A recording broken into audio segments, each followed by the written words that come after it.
So, welcome back to 2025, the Wellbeing in Practice podcast. I'm Tanya Borowski, Head of Clinical Education from Rita, and your host for today. And well, not for today, for always. And today I have with me all the way from Boulder, Colorado, the wonderful Eric Dorninger, who is a naturopathic doctor. And first and foremost, with many other strings to his bow. And we have had the privilege here at Amrita Nutrition to have collaborated and work and run a number of presentations and actually an in-person presentation with Eric last year. So it is wonderful to have you on the podcast today, Eric. Welcome to freezing England. And what's it like with you where you are? We're decent, but we're going skiing this weekend, so it's Oh, about to don't do get that cold. to me. So yes, I need the ocean or the mountains. Yeah, well, you and me both. Yeah. Okay. I invited you onto the podcast because you have such a wealth of knowledge, and we wanted to talk to you specifically around your knowledge and to get a sort of a better understanding of a system that we are becoming much more aware of, the endocannabinoid system, which is sort of if there was a favorite system, I would probably say this hand in hand with the immune system might be your favorite of the bodily systems. Would I be right or not? Well, they're definitely cousins, and they hang Yeah. out at around Christmas holidays for sure. Okay. So, for our listeners, Eric, would you be able to sort of just explain to us exactly what the endocannabinoid system is?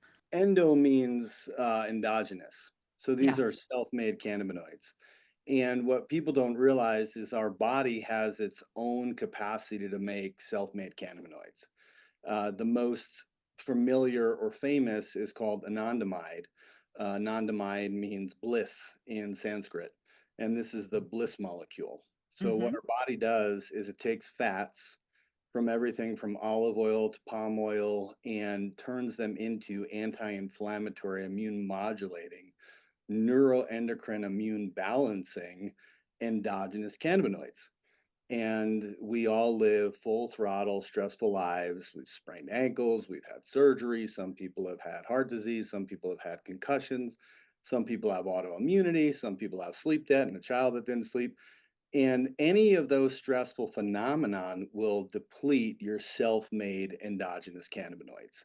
Okay. And anytime you see a healthy fat diet is helping people, like Mediterranean diet has stood the test of time, a lot of that anti-inflammatory benefit is coming from feeding your body healthy fats like a good Greek or Turkish olive oil, and then Mm-hmm. having your own body turn that into endogenous cannabinoids that then help modulate, balance, and get the body back into homeostasis. And you were talking about, my love affair with the immune system. Love affair is really with the neuroendocrine immune Yep. model. And that's basically, we all grew up thinking the brain does everything and the brain is the king or the queen.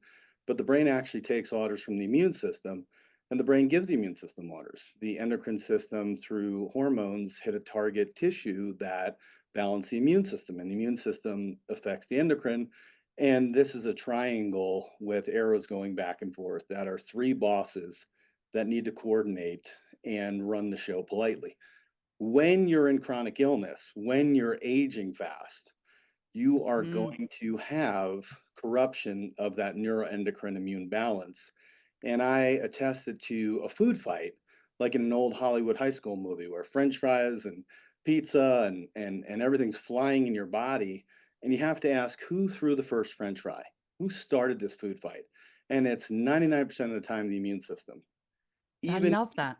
even if it starts with a concussion, it's the microglial cells Yep. or the immune system cells in the brain that are flaring cytokine storms, leaving you hungover, right? So it's that gosh Yeah. darn immune system that deregulates and starts causing chaos. And my goal as I get older in life is to make sure I manage my inflammation, and then I create more harmony, more balance, and more capacity with the remaining decades I have on this earth. And endogenous cannabinoids are a huge part of that.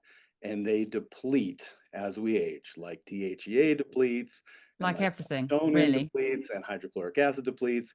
Just add endogenous cannabinoids to the list. But in my experience with 30 years of healthcare, 20 years of private practice, I've never seen anything go into the system and help rebalance our endogenous cannabinoids and have its own benefit than cannabidiol, pure CBD. I love that. Okay. So that is so for those of you that haven't heard Eric before, you are already hooked, I know. And what is amazing, Eric has this amazing capacity to just come up with these incredible analogies. And there you've heard your first one, the food fight. With that, and I know you have a huge amount of you've been in this industry for 20 nearly 30 years. So what sparked your interest in this system and sort of and you when did the penny what was it about the penny dropping for you that sort of that completed that triad of the endocannabinoid system being so pivotal in that dialogue of the neuroendocrine system? Yeah, so I stand on the shoulder of giants, and I can make people jelly and give them FOMO when I talk about the providers and the teachers I had during my time at Bastyr. But basically, I went through my own health crisis, and I actually had a cardiac event by my own hand, treating my body like an outhouse instead of a Oh, temple. And I went to a cardiologist in the ER, and I said, "Hey, I really am ready to take care of my health." I told the nurse honestly what I'd been doing with my life. And she said, "Serves you right. The cardiologist will be right in. Best thing that ever happened to me, just honesty." And I oh, I said, didn't know this. "Well, I'm ready to help my heart. And what can I do?" And he said, "Don't drink, don't smoke, don't eat spicy foods."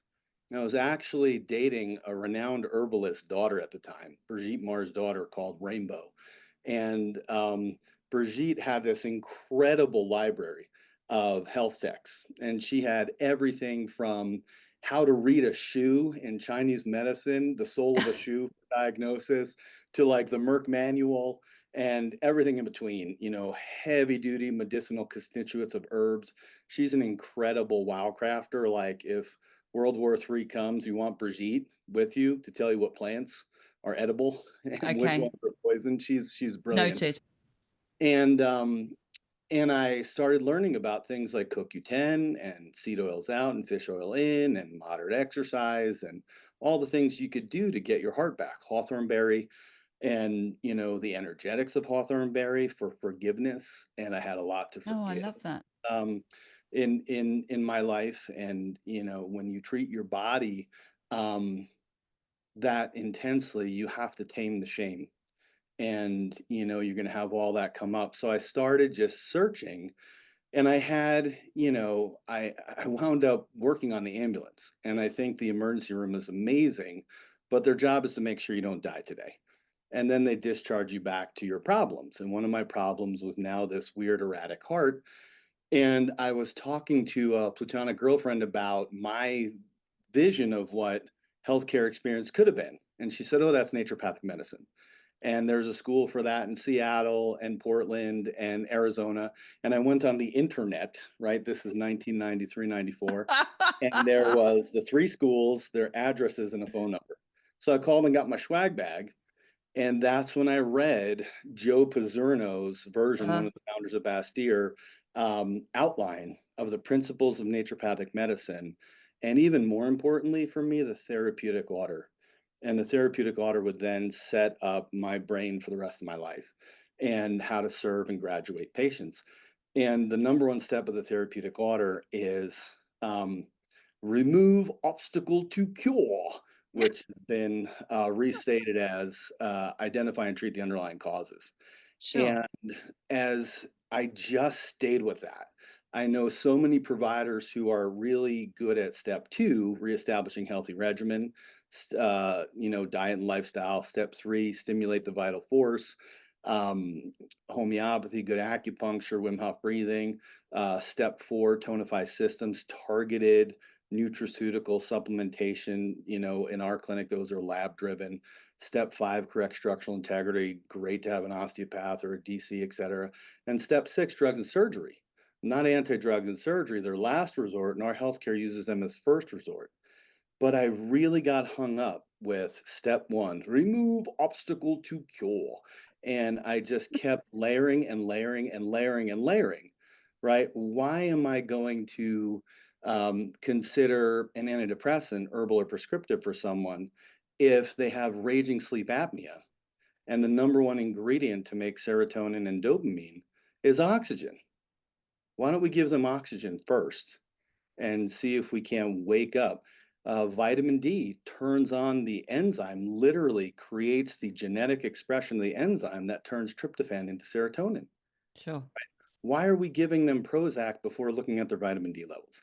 So on that laundry list was endogenous cannabinoids as an underlying cause. And how we get there is chronic inflammation. Whether you had a hip surgery that went bad or you tweaked your knee in gymnastics and it never healed right, all that pain is depleting your endogenous cannabinoids like a video game energy bar. You keep Yeah. concussing as Ronaldo, putting headers, goal, goal. You're depleting your endogenous cannabinoids, right? So Sure. you can replete those through forgetting everything you learned from public health in the 80s, right? Cholesterol does not predict heart attack and stroke. Do not fear the fat. Don't eat the food pyramid. Literally take that thing, turn it upside down, and minimize inflammatory grains and eat lots of healthy fats, right? Salt is not Satan. Eggs are not the devil. Beef does Yep. not cause heart disease, and nerves do regrow. So you literally you got to rewire yourself, and you have to say, how many people are left over from being fat phobic that haven't Sure. fed their endogenous cannabinoid system for decades? And when they Yeah. still trickle in, like I have 70-year-olds who are still scared of fat, and they were poisoned by that public health notion. So you have to look at that. And one thing we'll Fascinating. do right out of the way is we'll say, you got to get these inflammatory seed oils out, get the anti-inflammatory oils in, and you might need some cannabidiol to help prevent the breakdown of molecules like anandamide. So CBD helps retain your anandamide, but then CBD also has its own anti-inflammatory, neuroendocrine, immune modulating benefits. So that's kind of the long story shorter, but that's how I got here. And I'm going to tell everyone on this thing, you know in your gut that you fell in love with natural, holistic, integrated, and the best of conventional medicine for when you solve problems, when you really get to the bottom of the barrel and identify and treat those underlying causes. So don't just give a diet and not be digging deeper Yeah. Yeah. for what Love that that. body needs, right? So that's kind of how we got there. And then I got into cannabidiol, honestly, because patients were coming in and basically teaching me. And then that's a big mixed bag. Like our patients unfortunately suffer, this beautiful gift that's an angel and a devil called the internet. Yep. And there's a lot of great information in there, and there's a lot of misguidance on there as well. And I said, I need to understand THC, CBD, CBG, CBN, all these cannabinoids, these phytocannabinoids, these plant cannabinoids. And I need to understand what the medical literature is saying. And I need to then allow myself to apply them in clinical practice and try and mimic what's happening in these extraordinary studies. And that's what we've been doing. I love that. So could you break that down? Could we zone in a bit more on, so you've talked Yes. about anandamide, and could you give us a paint by numbers of some of those words that you've been talking about in terms of how Yes. that fits into a picture and how those are synthesized, i.e., for the patients listening, i.e., how they're made in the body endogenously, as Eric mentioned, and then we can actually mimic that by taking the exogenous form. So could we zone in on that, and could you Yes. explain that for us? Thank you. Yes, absolutely. And, we grew up in the Nancy Reagan era, which is just say no. And it was intended. And now we're learning like ibogaine, plant medicine can literally reboot complex PTSD. Yeah, yeah, And, yeah. whoa. And again, I wish Nancy Reagan would have said, here's the biochemistry of this, here's the biochemistry of this. This one has potential medicinal value under supervision. This one is a little more easy to work with, so on and so forth. And so I was kind of grew up being scared of marijuana because that was like my dad was an Austrian immigrant. I was allowed to drink all the alcohol I want, but weed was dope. Like weed and Yep. heroin were the same in my house, right? It was all freaking dope. Like, Yeah, yeah. really? You know, and I'm sure we're kindred spirits on that. And you're like, whoa, this is so crazy. I smoked a joint. Yep. Um, and what we realize is that there are medicinal benefits to THC, and then there are concerns for THC. And THC binds a receptor in your brain called the CB1 receptor, and and Hmm. and that receptor's all over your body, but in your brain. And in manic depressives and schizophrenics, that CB1 receptor is already upregulated. So you have to be careful hitting THC if you're got bipolar, schizophrenia in your line because your family line is already too expansive, right? We And need to. THC can only be obtained through marijuana. That THC, I'm just clear, isn't an endogenous, i.e., molecule that we make ourselves. That's correct. Yep. You are inhaling that or ingesting that, Yep. right? They also can make patches and so on and so forth. Now, if you get too high, pure cannabidiol is a negative allosteric receptor. And what that means is that the THC is really banging on the CB1 receptor. There's a Yep. little keyhole over here that CBD hits and kicks off the THC. So, ironically, the actual governor or the regulator of getting too high with marijuana is cannabidiol. And when you go on the hills of China, you will see cannabis growing everywhere. And this is a low THC, high CBD that can be used for rope and clothing and so on and so forth. In recreational weed, people bred down the CBD and they cranked up the THC. So now Right. we're Got it. having a crisis of schizoaffective disorder in Boulder County, my county, which is a little more yuppie hippie and very like cannabis friendly. But the THC that we grew up smoking, like when you got the best stuff, it was 20% THC. Now the teens are hitting 80 to 90% THC Oh my without God. CBD. So they're literally, it doesn't mean that genetic predisposition wasn't there, but we're having this schizoaffective issue. The Got other it. thing that can happen is cannabinoid hyperemesis, where you bind too much THC to the hypothalamus and you sweat bullets while you're freezing cold while Ah, you're vomiting. And that's because anything that disrupts your hypothalamus is going to give you kind of a fever and chills phenomenon. That's why when you have COVID or the flu, it's not the COVID, it's not the flu, it's your cytokine storms to the COVID or flu that make yep. you feel dysregulated in your immune system. And that's happening through the hypothalamus. So cannabidiol, pure CBD, was always meant to keep things in balance. But then there's a lot of people in the States that will say you need the full hemp plant for the entourage effect, meaning you need all these phytocannabinoids. And I say that is absolute heresy. And when you go into the medical literature, all of the studies, whether it's Parkinson's or cancers, or the cancer has a little THC CBD studies too, anxiety, obsessive compulsive, depression, acne, other neurodegenerative diseases, all on pure cannabidiol.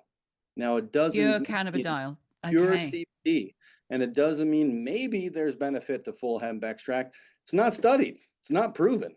And for me, early in my career with phytocannabinoids, I had too many autoimmune patients get screwed up by full hemp extract.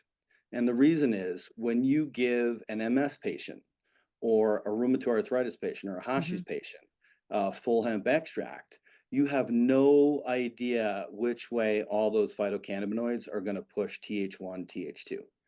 And Right. for our listeners, Th2 are more your cytotoxic T cells, natural killer cells. Th2 is more your humoral immunity, your antibodies. And when you're dealing with chronic inflammatory people and autoimmune people, it's not safe to play around there. Echinacea will flare the heck out of a Yep. rheumatoid arthritis patient too, right? So where you want to play around is in that middle fulcrum, the T regulatory cells or the Th3, and we know what's published in the peer-reviewed medical literature. And when I speak for Apex, I talk about this. We call it the Fab Five. It's fat-soluble vitamins, it's seed oils out, EPA, DHA, DPA up, fish oil in. It is glutathione, it is probiotics, and it's short-chain fatty acids. So here we are back to the gut regulating the global immune response.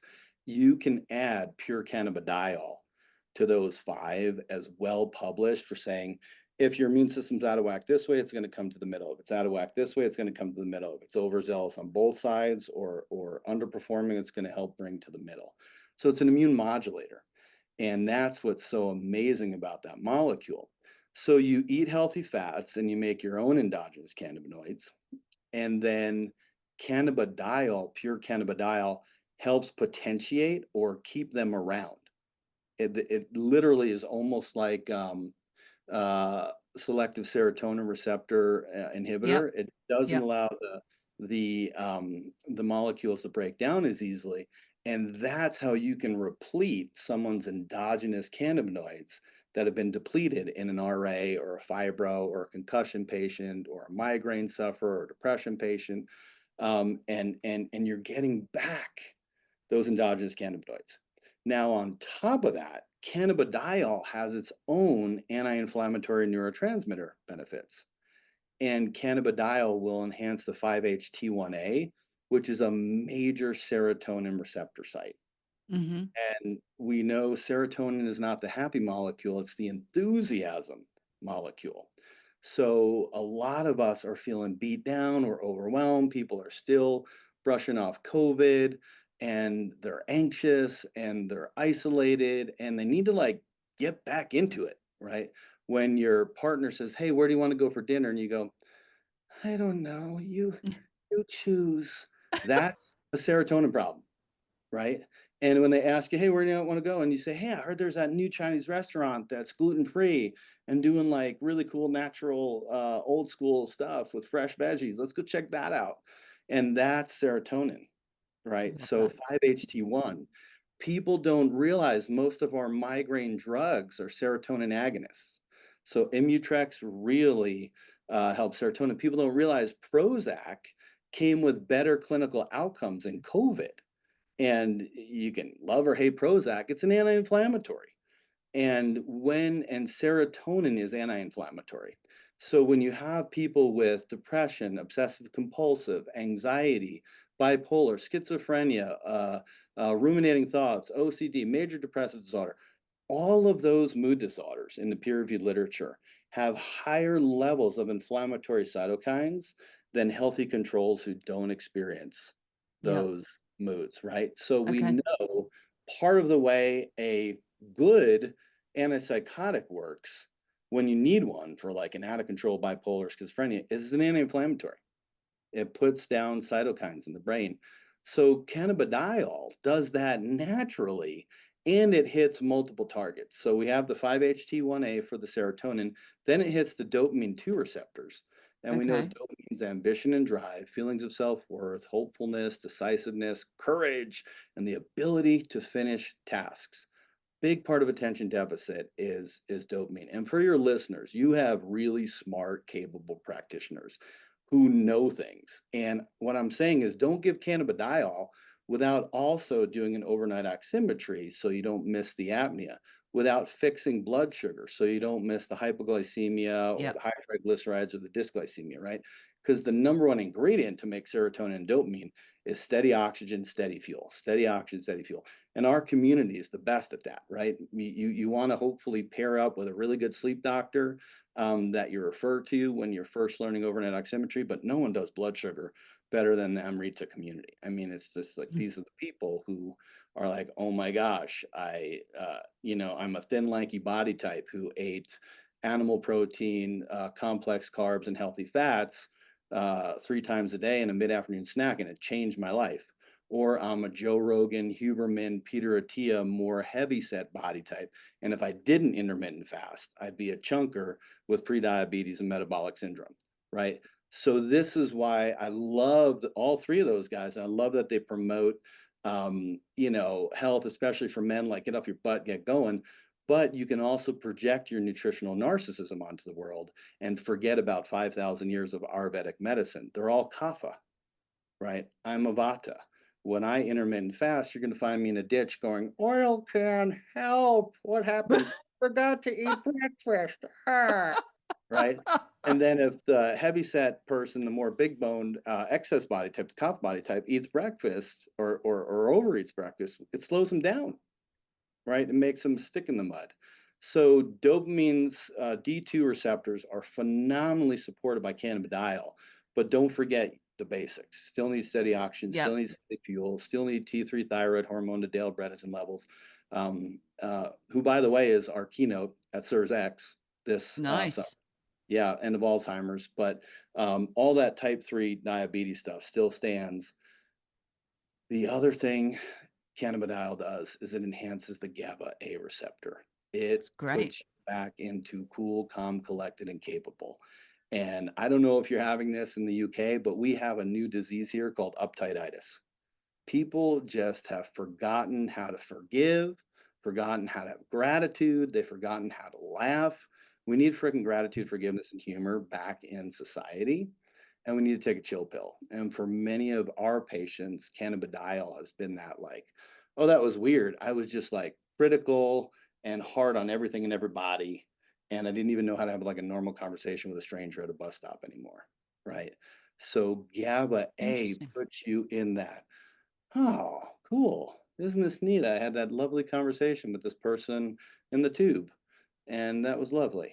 You know, on top of that, it hits the adenosine receptors. And what that does is when you get over caffeinated and get the jitters, Hmm. um, cannabidiol can override that. I don't want to teach your listeners how to drink more espresso and get away with it. But that's basically what you can do with cannabidiol. If someone's having arrhythmias, you got to cut their caffeine, by 50% every 3 to 7 days. Give them adaptogens so their hypothalamus pituitary adrenal axis is supported, but add the cannabidiol and movement exercise on there, and you can slowly taper any addiction with grace. So we use cannabidiol a lot for everything from working with prescribers on benzo tapers, working with coming off cigarettes. For me, during COVID, I did 300 milligrams of cannabidiol, 150 milligrams in the morning, 150 milligrams in the afternoon. And I just had dramatically improved stress tolerance. And then a study came out on Brazilian Interesting. healthcare workers, frontline workers. Literally, I was already doing this accidentally, or just I was like, I'm not feeling like so overwhelmed. This is great. And I have to read 4 more medical papers tonight. I look forward to those. And the Brazilian frontline workers had 2 arms. You either got therapy sessions and an exercise DVD. Yeah, not an online thing like a DVD old school, or you got Wow. exercise DVD and 300 milligrams of cannabidiol. And the arm that took the cannabidiol as the one variable change had literal statistical reduction in emotional exhaustion, professional burnout, anxiety, and depression.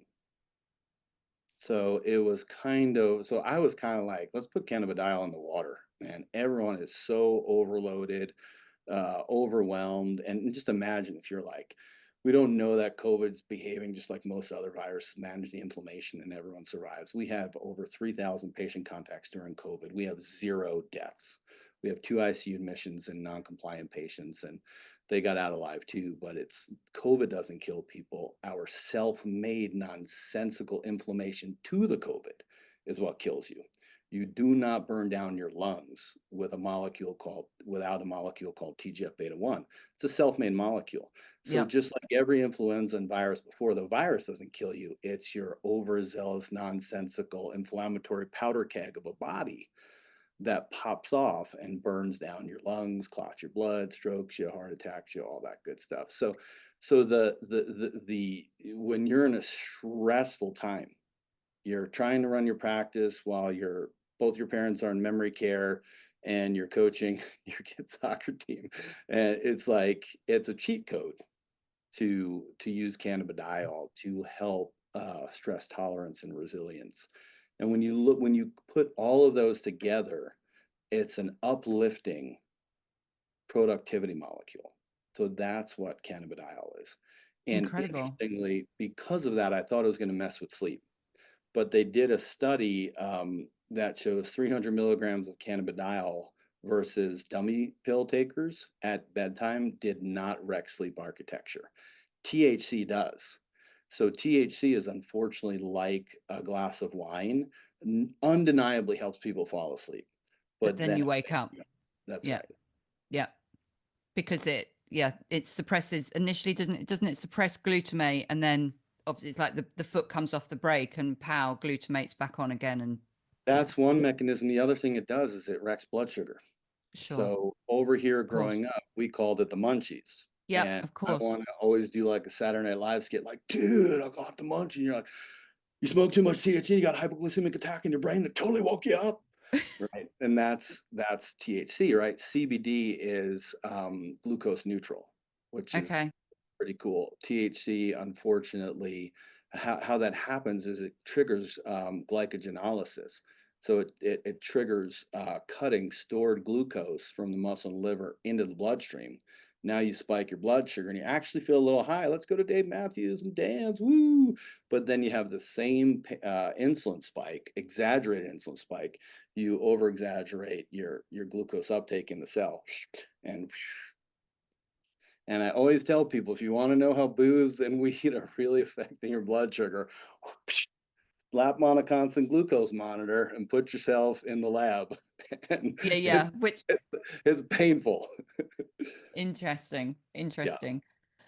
Okay, so that really beautifully, of course, explained a lot how cannabidiol sort of interacts and dances with our neuroendocrine, our neurotransmitters. And I know what I'd like to just sort of close with and spend sort of 5 or 6 minutes talking about is you work a lot with chronic sort of inflammatory response syndrome, sort of environmental illness, and you've touched on this, but there is also a direct sort of immune modulatory action of working with cannabidiol as well, isn't there? Could you, in the same way that you've explained some mechanisms around neurotransmitters, could you give us a sort of a window into your brain on sort of certain and connect some dots around the immune system as well for us? absolutely. Thank And you. we'll start big picture and then dive. And I don't want to forget about menopause and andropause too, Okay. because we're really what we try and do in our clinic is age gracefully, right? We're Yeah. all gonna die someday. We don't want it to be a premature heart attack and stroke, number one killer of Americans. That's totally preventable. What Dale Bredesen and Dr. Richie Shoemaker and what our clinic's doing, and Tatis Karazian and some of the stuff we're doing with other people, we think we're starting at the beginning of the end of neurodegenerative diseases, and that's Parkinson's, MS, dementia, ALS, so on and so forth.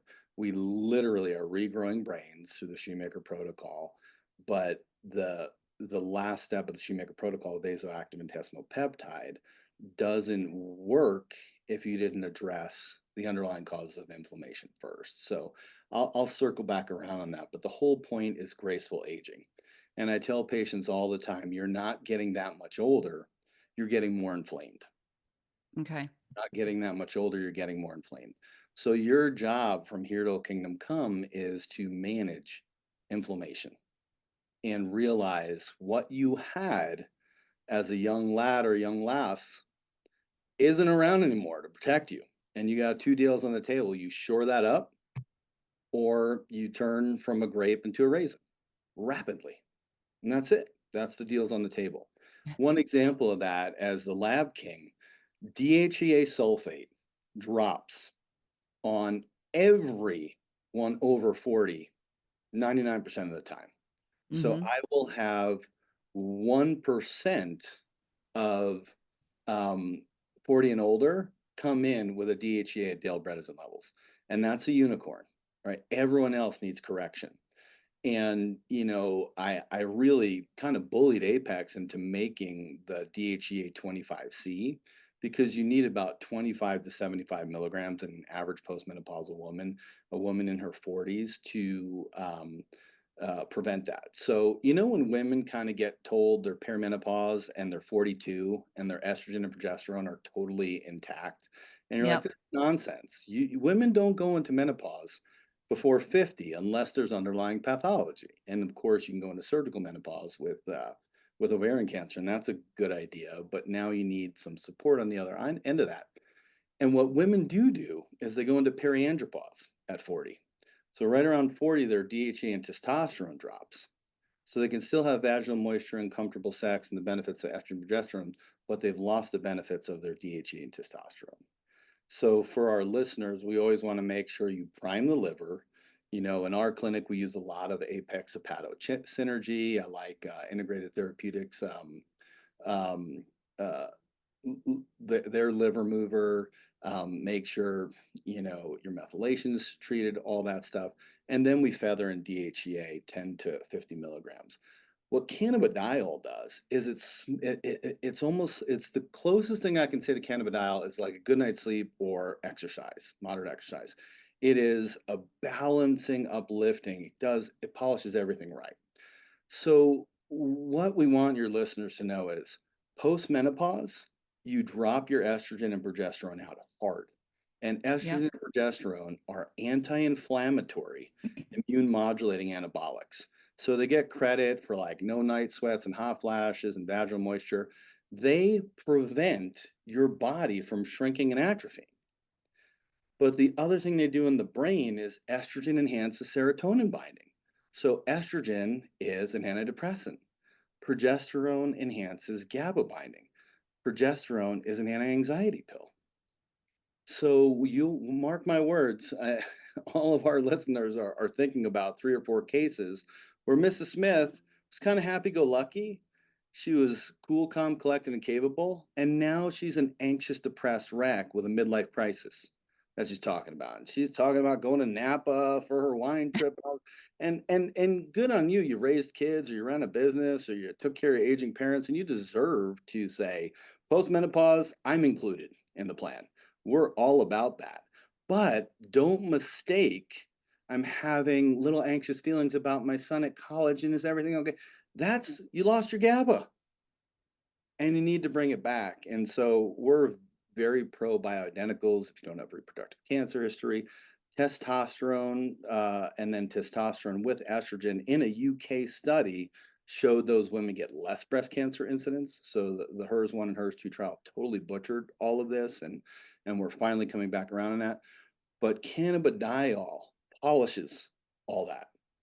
And the way we dose that is at about 1 to 2 original Sky gels a day. That's 30 to 60 milligrams for like mild to moderate inflammatory issues.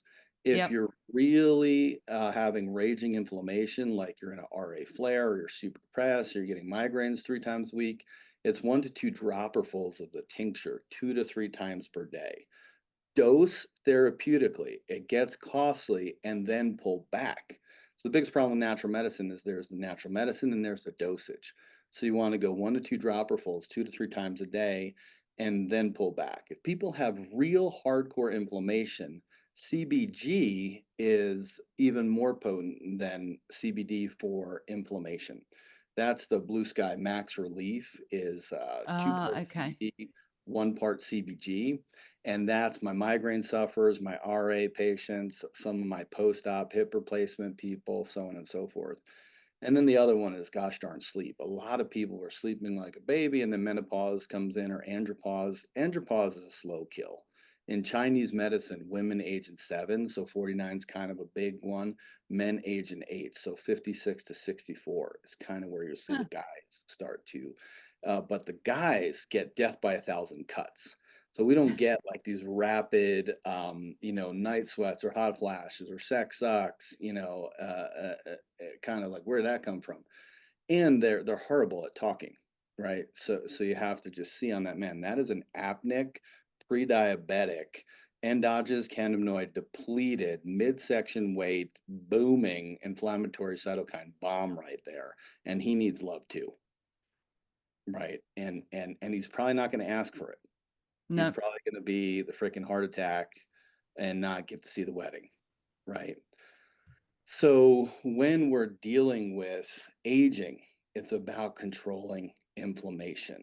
And menopause and andropause are natural, but they're inflammatory because our anabolic hormones are anti-inflammatory, immune modulating, regenerative, restorative, anti-aging hormones. So we can replace those, but you add a little bit of cannabidiol to that, and you're also replacing your endogenous cannabinoids that are used up from a full lived life, you And know. so there's an interesting link there back to a point that you made right at the beginning around it's very tempting for a lot of, well, yeah, actually men and women who enter into midlife where there is a change in their adipose fat distribution due to I'm not going to talk about sort of diet and lifestyle specifically, but due to these changes in hormones, there is a shift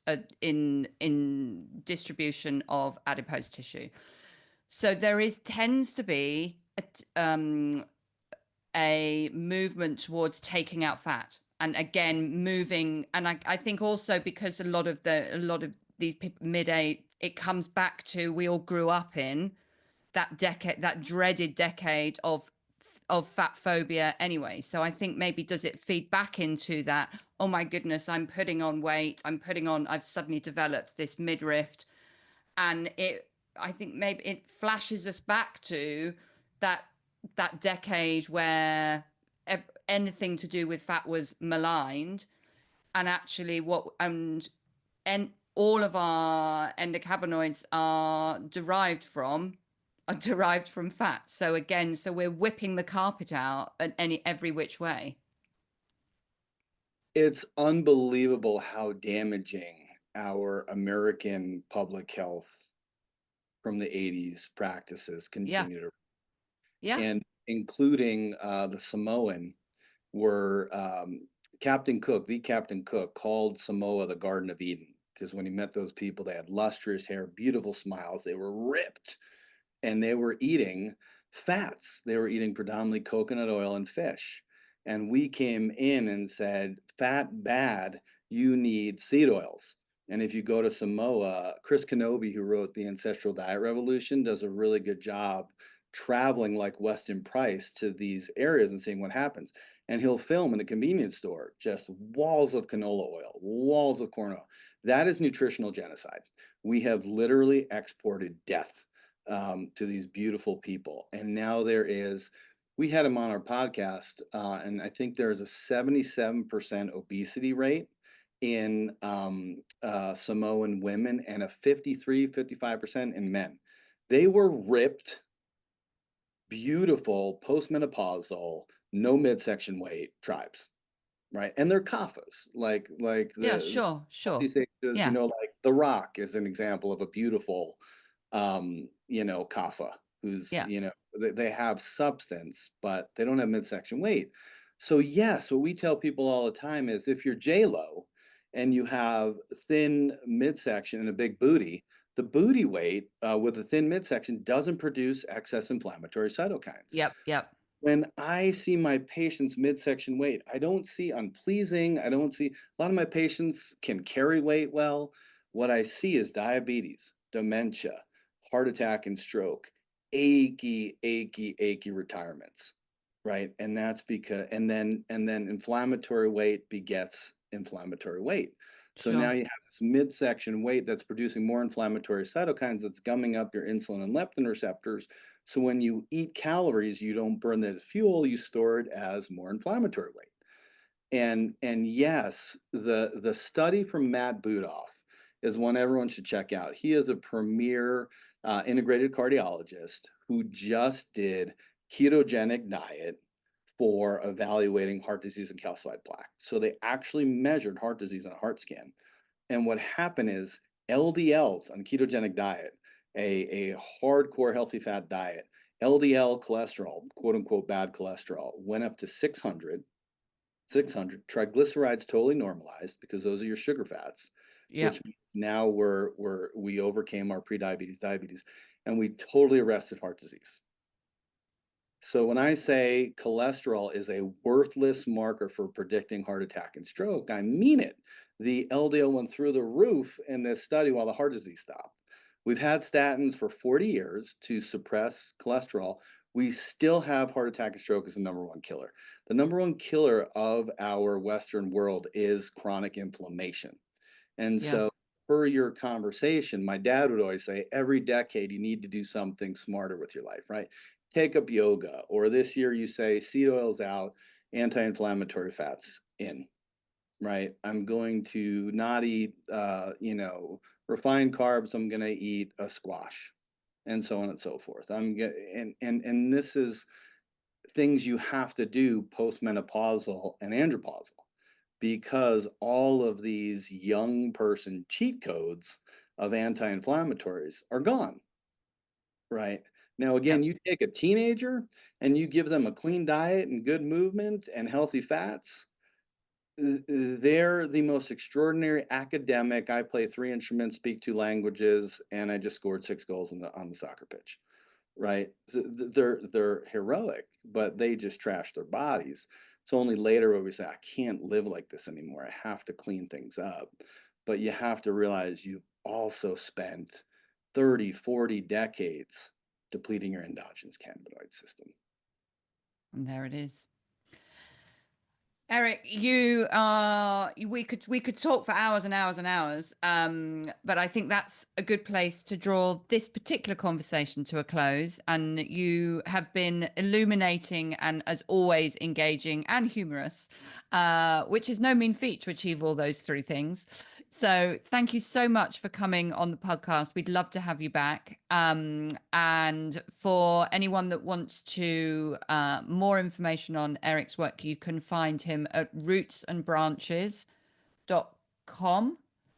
And he is also the chief medical advisor of Blue Sky, which is the CBD company that he has been very heavily involved in working with to ensure that they source the purest, most unadulterated form of Zero cannabidiol. THC, pure CBD plus MCT oil as a carrier, third party tested for purity and potency every There you go. batch.